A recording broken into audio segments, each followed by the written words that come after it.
呢位清遠粉絲只係花咗2萬蚊就淘咗呢部當年嘅百萬豪車 S350。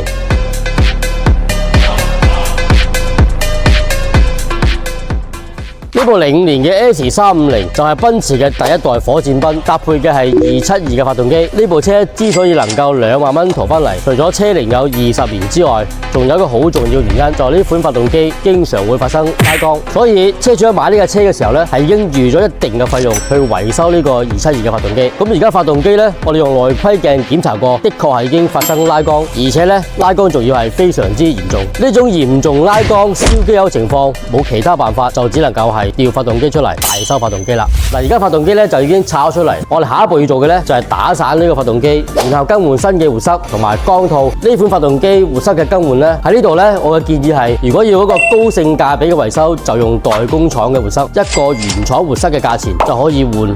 個嘅代工廠活塞。如果係要完美嘅效果咧，咁當然就用翻原廠活塞啦。由於呢個氣缸已經嚴重拉花，所以咧處理方式就只能夠重新去鑲一個鋼質嘅缸套。咁樣第一能夠還原氣密性，第二咧鑲個鋼質嘅缸套，亦都可以延長呢個缸壁嘅使用壽命。咁至於其他嘅一啲塑膠件，例如鏈牌、缸床墊同埋一啲膠圈、密封圈之類，我建議就一定要用原廠嘅。大修完發動機之後，避免咧由於有啲品牌件嘅質量唔穩定，出現漏油漏水嘅情況。我哋之前所講嘅單換氣門油封、免拆發動機治理燒機油咧，尤其係呢種嚴重拉缸情況之下咧，就唔適用啦，只能夠係大修發動機。而且咧更換呢個氣門油封一定要用原廠件。咁而家計翻條數咧，呢部 S350計埋大修整備，從淘車到整備完成，總共都係花咗5萬蚊。所以咧咁樣算起嚟都係幾香嘅。同一部老奔馳，其實亦都可能唔係大家想象中要使咁多錢去整備。我維修奔馳25年嘅彭 Sir，幫你慳錢整 Benz。